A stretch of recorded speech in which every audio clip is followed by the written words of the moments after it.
Sa wakas Bruce Brown to Los Angeles Lakers pang championship caliber na nito ang Lakers.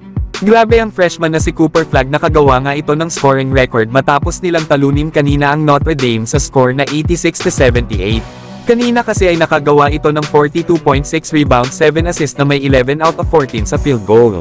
Isama pa ang 4 out of 6 shooting beyond the arc. Dahil dito ay si Cooper Flagg ang unang freshman na nagkaroon ng 40.5 rebounds at 5 assists and above since Trae Young noong 2018. Naunahan din ni Cooper Flagg itong si Zion Williamson sa all-time single game bilang isang freshman sa scoring list.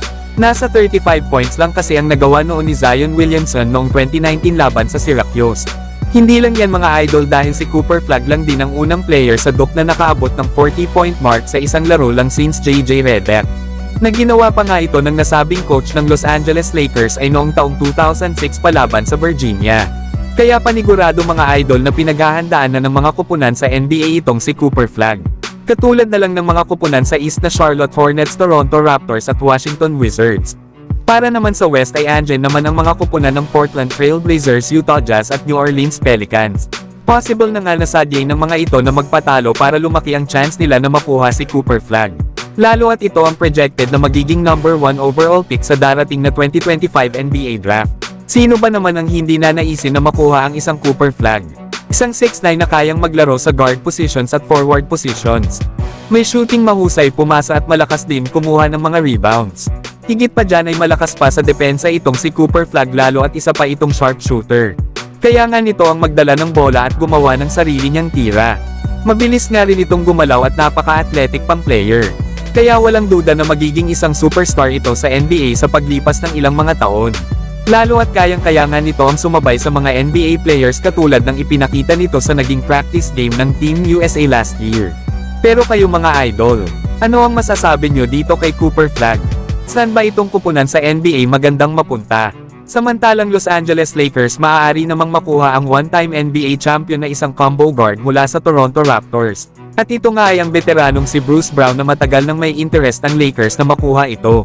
Para nga makuha ito ay kailangan ng Lakers ibigay sila Rui Hachimura, Gabe Vincent at ang 2027 first round pick.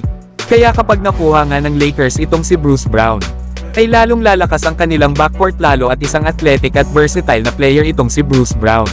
Mala two-way player nga ang laruan nito mga idol dahil mapa-opensa at depensa ay maaasahan ito ng Los Angeles Lakers.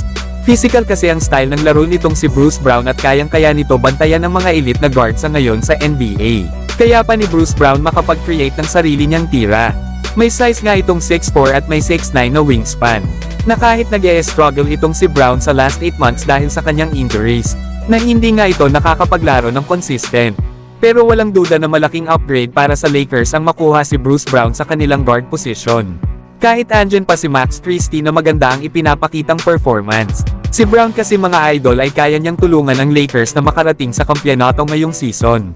Kagaya na nga lang ng ginawa ni Bruce Brown noong nanalo ang Denver Nuggets ng NBA title noong 2023. Isa nga ito sa mga mahalagang pyesa ng kanilang kupunan kung bakit nagtagumpay ang Nuggets ng season na yon. Kaya bagay talaga si Bruce Brown na ilagay sa shooting guard position ng Lakers kasama ni Austin Reeves sa backcourt. Okay lang naman mga idol na i-trade ng Lakers itong si Gabe Vincent na kailan lang naman gumanda ang kanyang laro, na ngayon ay meron pang injury. Habang si Rui Hachimura ay okay lang din na i-trade ng Lakers lalo at kaparehas lang naman ito ng posisyon ni Dorian Finney-Smith. Kaya para sa akin ay solid ang trade na ito para sa Lakers. Dahil sa physicality, skill set at championship experience na kayang madala ni Bruce Brown upang makipag-compete sa highest level ang Lakers. Pero kayo mga idol, ano ang masasabi nyo dito kay Bruce Brown?